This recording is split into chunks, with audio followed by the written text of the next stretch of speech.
Assalamualaikum warahmatullahi wabarakatuh. Hai teman-teman semuanya.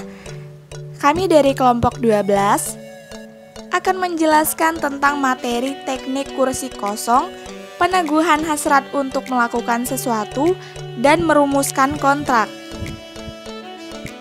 Sebelumnya mata kuliah ini diampu oleh Bapak Dr. Afdal MPD Kons. Dan perkenalkan kelompok saya. Yang pertama adalah Fitrisia Mirdasari, Winda Putri Amevi, Nia Andini, dan juga Nur Hidayah. Baiklah, materi yang pertama yang akan disampaikan oleh Fitrisia Mirdasari. Kepada Fitrisia dipersilahkan. Teknik kursi kosong adalah salah satu teknik untuk melatih klien berkomunikasi dengan orang tertentu, dan arah komunikasi itu dilatihkan dengan memakai alat bantu sebuah kursi kosong. Teknik ini dapat melatih klien berbicara secara wajar kepada orang lain dengan menggunakan kursi kosong sebagai media yang menampilkan orang ketiga sebagai tempat klien berbicara. Syarat-syarat untuk melakukan teknik kursi kosong antara lain: 1. Masalah klien sudah dijelajahi. 2. Hubungan antara konselor dengan klien telah terjalin dengan akrab. 3. Masalah klien adalah menyangkut hubungan antara orang. 4. Klien telah mampu menyampaikan pikiran dan perasaan kepada orang-orang tertentu secara baik. 5. Konselor tahu cara melakukan komunikasi yang baik dari segi isi maupun urutan latihan dan dapat berbahasa dengan baik. Selanjutnya kepada Nia Andini dipersilahkan. Selanjutnya, tahap-tahap pelaksanaan kursi kosong dalam proses konseling. Yang pertama, ada tahap persiapan. Yang kedua, tahap kegiatan dan pelaksanaan. Yang ketiga, tahap pengakhiran. Kemudian, yang harus dilakukan pada tahap kegiatan dan pelaksanaan pada proses konseling kursi kosong. Yang pertama, konselor menyediakan kursi kosong.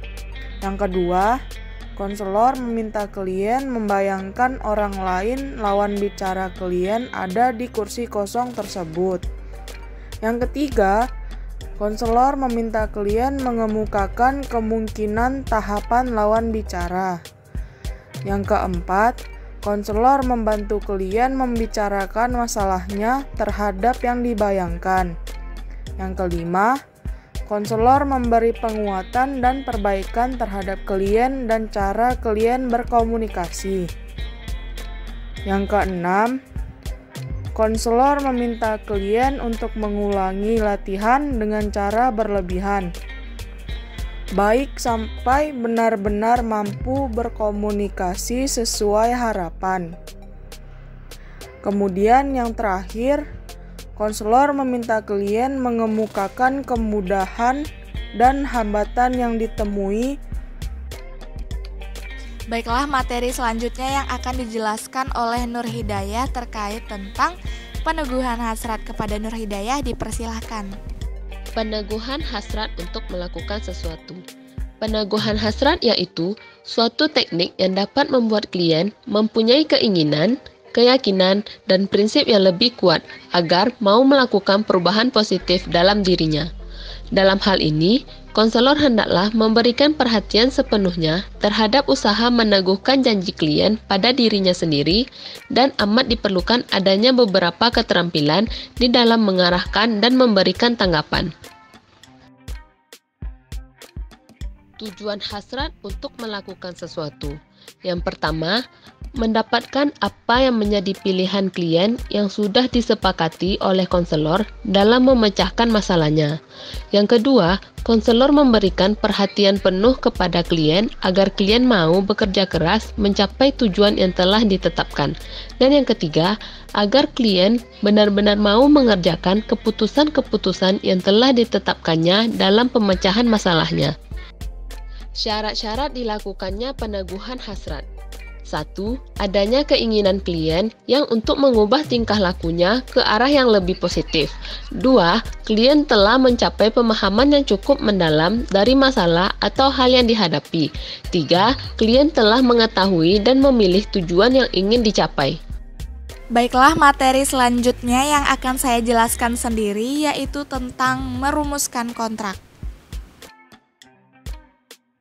Menurut Nelson dan Jones, bahwa kontrak merujuk untuk pembuatan kesepakatan mengenai proses konseling antara konselor dengan klien terhadap hal yang akan dilatih dan atau dilaksanakan oleh klien setelah proses konseling. Lalu, tujuan dilakukannya kontrak adalah untuk membuat klien setuju melakukan rencana yang akan dilakukannya. Klien punya rencana kegiatan pengubahan tingkah laku secara terstruktur. Lalu, klien mempunyai ikatan dengan konselor tentang pelaksanaan janji sekaligus untuk menganalisis kegiatan yang telah dilakukan. Syarat terjadinya kontrak yaitu jelas apa yang dilakukan, isinya sesuai dengan isi masalah klien, kontrak harus realistis dan sederhana, jelas peranan masing-masing baik konselor dan juga klien, masalah waktu dan juga tempat. Baiklah, itu dia materi dari kelompok 12. Sekian dan terima kasih. Assalamualaikum warahmatullahi wabarakatuh.